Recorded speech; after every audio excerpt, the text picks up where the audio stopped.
അതിലെന്തെങ്കിലും വാസ്തവം ഉണ്ടായിരുന്നെങ്കിൽ ഏതെങ്കിലും ഒരു കോടതി, ഏതെങ്കിലും ഒരു ജഡ്ജി, ഏതെങ്കിലും ഒരു കേസിൽ ഇവരെ കുറ്റവിമുക്തരാക്കുമായിരുന്നല്ലോ. ഇന്ന് വരെ കുറ്റവിമുക്തരാക്കിയിട്ടില്ല. ED ഫയൽ ചെയ്തിരിക്കുന്ന റിപ്പോർട്ട് തെറ്റാണ് എന്ന് ഒരു കോടതിയും പറഞ്ഞിട്ടില്ല. പോലീസ് എടുത്തിരിക്കുന്ന FIR തെറ്റാണ് എന്ന് ഒരു കോടതിയും പറഞ്ഞിട്ടില്ല. അന്വേഷണ റിപ്പോർട്ടുകളിൽ പൊരുത്തക്കേടുണ്ട് ഒരു കോടതിയും പറഞ്ഞിട്ടില്ല. അപ്പൊ അന്വേഷണ റിപ്പോർട്ടുകൾ ശരിയാണ്, EDയുടെ റിപ്പോർട്ട് ശരിയാണ്, പോലീസിന്റെ FIR ശരിയാണ്. നിയമത്തിന്റെ മുമ്പിൽ ഇപ്പോഴും കേജ്രിവാളും സഹപ്രവർത്തകരും കുറ്റവാളികൾ തന്നെയാണ്. ഒരൊറ്റ കോടതി, ഒരു ജഡ്ജി പോലും അവർക്ക് അനുകൂലമായിട്ടുള്ള ഒരു പരാമർശം പോലും നടത്തിയിട്ടില്ല. എന്ന് പറഞ്ഞാൽ സുവ്യക്തമായിട്ടുള്ള തെളിവുകളുടെ അടിസ്ഥാനത്തിൽ തന്നെയാണ് കേസ് മുന്നോട്ട് പോകുന്നത് എന്നുള്ളത് കോടതിക്ക് വ്യക്തമാണ്, അന്വേഷണ ഏജൻസികൾക്ക് വ്യക്തമാണ്, ജനങ്ങൾക്ക് അതിലേക്കാളേറെ വ്യക്തമാണ്. സാർ, ഇപ്പോ മറ്റൊരു പ്രധാനപ്പെട്ട കാര്യം, കോൺഗ്രസ് എന്ന് പറയുന്ന ഒരു രാഷ്ട്രീയ പ്രസ്ഥാനം നിലവിൽ അവിടെയുണ്ടല്ലോ.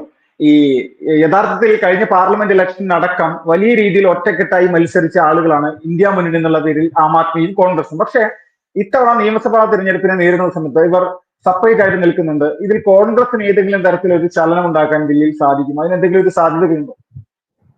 ഡൽഹിയിൽ കോൺഗ്രസ് ഇല്ല. കോൺഗ്രസ് ഉണ്ട് എന്നുള്ളത് വാർത്തകൾ മാത്രമാണ്. ഡൽഹിയിൽ കോൺഗ്രസ് ഇല്ല, ഡൽഹിയിൽ ഇന്ത്യ മുന്നണിയില്ല. അതായത് കോൺഗ്രസിന്റെ ഇന്ത്യ മുന്നണിയിലെ ഘടകകക്ഷികളായ തൃണമൂൽ കോൺഗ്രസ് കോൺഗ്രസിന് പിന്തുണ കൊടുത്തിട്ടില്ല. സമാജ്വാദി പാർട്ടി കോൺഗ്രസിന് പിന്തുണ കൊടുത്തിട്ടില്ല. എന്തിനേറെ കേരളത്തിൽ വലിയ കെട്ടിപ്പിടിച്ച് നിൽക്കുന്ന CPM സ്വതന്ത്രമായിട്ട് 2 സ്ഥാനാർത്ഥികളെ ഒറ്റയ്ക്ക് നിർത്തിയിരിക്കുകയാണ്, കോൺഗ്രസിന് പിന്തുണ കൊടുത്തിട്ടില്ല. അപ്പോൾ ഇന്ത്യ മുന്നണിയിലെ ഒരു ഘടകകക്ഷി പോലും കോൺഗ്രസിനോടൊപ്പം ഇല്ലാതെ കേവലം ഒറ്റയ്ക്കാണ് കോൺഗ്രസ് മത്സരിക്കുന്നത്. കോൺഗ്രസ് അവിടെ കെട്ടിവെച്ച കാശ് ഒറ്റ സീറ്റിൽ പോലും കിട്ടാനുള്ള സാധ്യതയില്ല. കാരണം കോൺഗ്രസ് അവിടെ ഒരു ശക്തിയല്ല, കോൺഗ്രസ് ചിത്രത്തിലില്ല. ഇതാണ് ഡൽഹിയിലെ വസ്തുത. സാർ, ഇപ്പോ മറ്റൊരു പ്രധാനപ്പെട്ട ഒരു കാര്യം, ഈ ദില്ലി ഇലക്ഷന് തൊട്ട് മുന്നോടിയായിട്ട് നടന്ന കേന്ദ്ര ബഡ്ജറ്റ്, ഈ ബഡ്ജറ്റ് പൂർണ്ണമായിട്ടും ദില്ലിയിൽ വോട്ട് ബാങ്ക് ഉണ്ടാക്കാൻ വേണ്ടി BJP തയ്യാറാക്കിയ ഒരു നാടകമാണ് എന്നുള്ള രീതിയിലേക്കുള്ള ഒരു പ്രചരണമുണ്ട്. അതോടൊപ്പം തന്നെ പിന്നോക്കക്കാരായിട്ടുള്ള ആളുകൾക്ക് വലിയ രീതിയിലുള്ള നിലവിൽ കുറെ ആനുകൂല്യം പ്രഖ്യാപിച്ചതെല്ലാം വോട്ടിനെ കേന്ദ്രീകരിച്ചുകൊണ്ട് മാത്രമാണെന്നുള്ള ഒരു പ്രചരണമാണ് വ്യാപകമായിട്ട് കോൺഗ്രസും ആം ആദ്മിയും ഇപ്പോൾ നടത്തിക്കൊണ്ടിരിക്കുന്നത്. അതിൽ നയപ്രഖ്യാപന പ്രസംഗത്തിൽ രാഷ്ട്രപതിയെ പോലും ബോറിംഗ്, അത് അവരുടെ അല്ലെങ്കിൽ രാഷ്ട്രപതിയുടെ പ്രസംഗം പോലും ബോറിംഗ് എന്നുള്ള രീതിയിലാണ് രാഹുൽ ഗാന്ധി അടക്കം പറഞ്ഞിരിക്കുന്നത്. ഇതിനെങ്ങനെയാണ് കാണുന്നത്? ഇതില് കോൺഗ്രസ് കാണിച്ച വലിയ മണ്ടത്തരാണ്. അതായത് സോണിയാഗാന്ധി രാഷ്ട്രപതിയെ അപമാനിച്ചു, തൊട്ടു പിന്നാലെ രാഹുൽ ഗാന്ധി രാഷ്ട്രപതിയെ അപമാനിച്ചു, തൊട്ടു പിന്നാലെ പ്രിയങ്ക ഗാന്ധി പറഞ്ഞു ഞങ്ങളോടാണ് മാപ്പ് പറയേണ്ടത്, എന്റെ അമ്മയോടാണ് മാപ്പ് പറയേണ്ടത്, കോൺഗ്രസിനോടാണ് മാപ്പ് പറയേണ്ടത്. ആര്? രാഷ്ട്രപതി കോൺഗ്രസിനോട് മാപ്പ് പറയണം. ആ 3 പേരും നടത്തിയ പ്രസ്താവനകൾ കോൺഗ്രസിന് വമ്പൻ തിരിച്ചടി ഉണ്ടാക്കും. ഡൽഹി തെരഞ്ഞെടുപ്പിൽ വോട്ട് ചെയ്യുന്ന ആൾക്കാര് പിന്നോക്കക്കാരുണ്ട്, OBC-കാരുണ്ട്, SC ഉണ്ട്, ST ഉണ്ട്.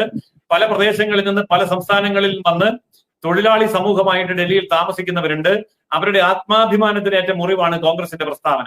അതുകൊണ്ട് അവരുടെയൊക്കെ വോട്ട് നിർണായകമാകും. ഇന്നലെ വരെ ആം ആദ്മി പാർട്ടിക്ക് ചെയ്തിരുന്ന വോട്ട്, കോൺഗ്രസിന് ചെയ്തിരുന്ന വോട്ട് ഇത്തവണ BJP-യിലേക്ക് സ്വിഫ്റ്റ് ചെയ്യും എന്നുള്ള കാര്യമാണ് അതിൽ നിന്ന് നമുക്ക് മനസ്സിലാകുന്നത്. ഇത് മാത്രമല്ല, ആ നിലപാട് അവര് സ്വീകരിക്കുമ്പോൾ, കോൺഗ്രസ് അങ്ങനെ ഒരു നിലപാട് സ്വീകരിക്കുമ്പോൾ രാജ്യവിരുദ്ധമായ, പിന്നോക്കക്കാർക്ക് വിരുദ്ധമായ, ജനാധിപത്യ മര്യാദകൾക്ക് വിരുദ്ധമായിട്ടുള്ള ഒരു നിലപാടിലേക്കാണ് കോൺഗ്രസ് പോകുന്നത്. ഇത് കോൺഗ്രസിനെ അങ്ങേയറ്റം അപഹാസ്യമാക്കുകയാണ് ചെയ്യുക. മറ്റൊരു കാര്യം, എന്തുകൊണ്ടാണ് കോൺഗ്രസ് ഇത് പറയുന്നത് എന്നാണ്. BJP ജയിക്കും എന്നുള്ളത് ഉറപ്പായി, ആം ആദ്മി പാർട്ടി തകരും എന്നുള്ളത് ഉറപ്പായി, ഇന്ത്യ മുന്നണിയുടെ സഖ്യം അത് ഡൽഹിയിൽ ഇല്ല എന്നുള്ളത് സത്യമായി. ഇനിയിപ്പോൾ BJP-യെ കരിവാരി തേക്കുക അല്ലാതെ മറ്റു യാതൊരു മാർഗവുമില്ല. അതിനുവേണ്ടിയുള്ള അവസാനത്തെ അളവുകളാണ് ഇത്തരം ആരോപണങ്ങൾ. അതിൽ കവിഞ്ഞ യാതൊരു പ്രാധാന്യവും ഡൽഹി തെരഞ്ഞെടുപ്പിൽ ചെലുത്താൻ കഴിയില്ല.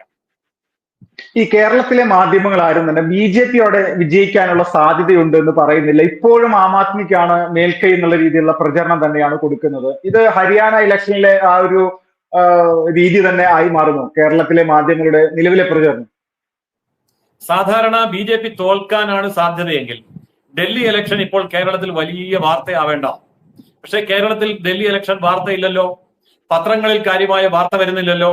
അല്ലെങ്കിൽ നമ്മൾ നോക്കൂ, ഉത്തരേന്ത്യയിൽ എവിടെയെങ്കിലും ഇലക്ഷൻ നടക്കുകയാണെങ്കിൽ ഒരു മാസം മുമ്പ് തന്നെ ഇനി 31 ദിവസം, 30 ദിവസം, 28 ദിവസം ഭയങ്കര പോരാട്ടം എന്നെല്ലാം പറഞ്ഞ് വലിയ ഫുൾ കവർ സ്റ്റോറികൾ കൊടുക്കേണ്ടതല്ലേ. ഒരു സ്റ്റോറി ആരും എഴുതുന്നില്ലല്ലോ, വാർത്ത പോലും ഇല്ലല്ലോ. എന്തുകൊണ്ടാണ് കേരളത്തിലെ ചാനലുകളിൽ ചർച്ചയില്ലാത്തത്? ഡൽഹി ഇലക്ഷനെ സംബന്ധിച്ച് കൗണ്ട് ഡൗൺ ഇല്ലല്ലോ. ഇനിയിപ്പോൾ പ്രചരണം അവസാനിച്ചിരിക്കുന്നു, മറ്റന്നാൾ ഇലക്ഷനാണ്.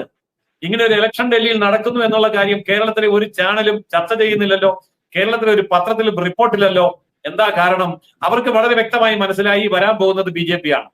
അതുകൊണ്ട് BJP വരുന്നു എന്ന് പറയാനുള്ള മടി ഒന്ന്. ഇനി BJP വരില്ല എന്ന് പറഞ്ഞാൽ 4 ദിവസം കഴിയുമ്പോൾ നാണം കെടുമെന്നുള്ളത് മറ്റൊന്ന്. കാരണം ഹരിയാനയിലൊക്കെ ഇലക്ഷൻ റിസൾട്ട് വന്നപ്പോ, അതുപോലെ തന്നെ മഹാരാഷ്ട്രയിലെ ഇലക്ഷൻ റിസൾട്ട് വന്നപ്പോൾ മുഖമടച്ച് അടി കിട്ടിയവരാണല്ലോ മലയാളി മാപ്രകൾ. അതുകൊണ്ട് മലയാളി മാപ്രകൾ ഒന്നും മിണ്ടാതിരിക്കുമ്പോൾ തന്നെ ഒരു കാര്യം വ്യക്തമാണ്, അവിടെ BJP വരുമെന്നുള്ള കാര്യം ഉറപ്പാണ്.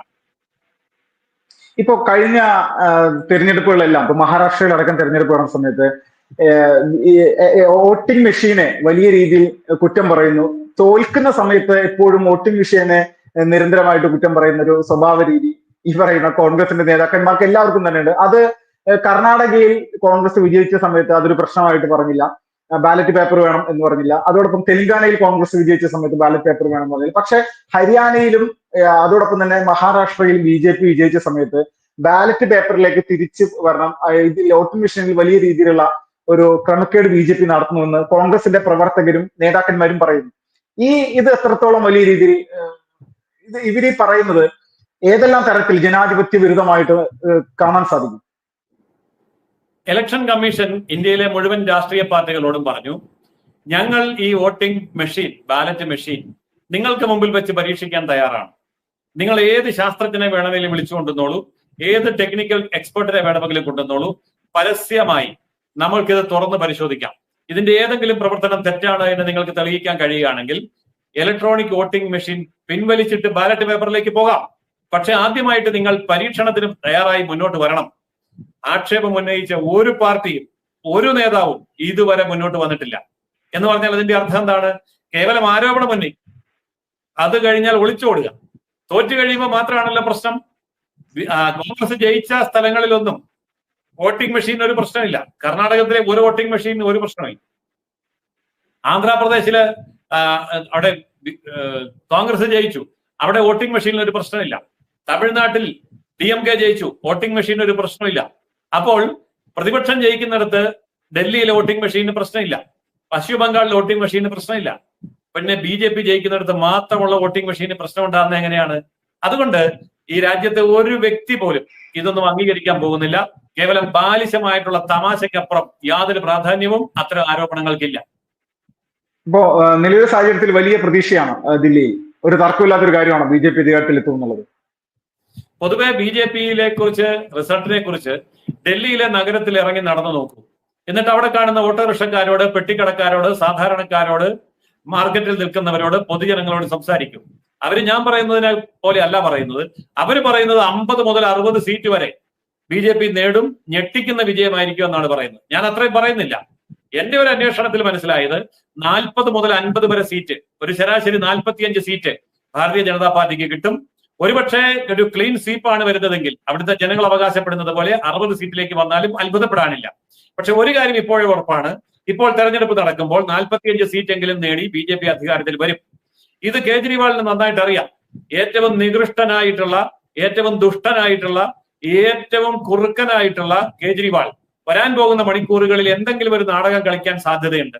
ഏതെങ്കിലും ഒരു തട്ടിപ്പ് പരിപാടി തട്ടിക്കൂട്ടി ജനവികാരം തനിക്ക് അനുകൂലമാക്കി മാറ്റാനും BJPക്ക് എതിരായിട്ട് തിരിക്കാനും കേജ്രിവാൾ മടിക്കില്ല. അയാൾ അത്രമാത്രം മൂല്യങ്ങളില്ലാത്ത, ആത്മാർത്ഥതയില്ലാത്ത, സ്വാർത്ഥ രാഷ്ട്രീയത്തിന്റെ മൂർത്തിയാണ്.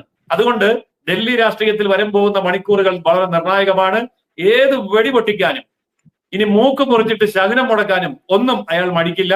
അതുകൊണ്ട് എന്തൊക്കെയാണ് കേജ്രിവാൾ ചെയ്യാൻ പോകുന്ന സാഹസങ്ങൾ എന്നുള്ളത് വരും മണിക്കൂറുകളിൽ നമുക്ക് കാത്തിരുന്ന് കാണാം.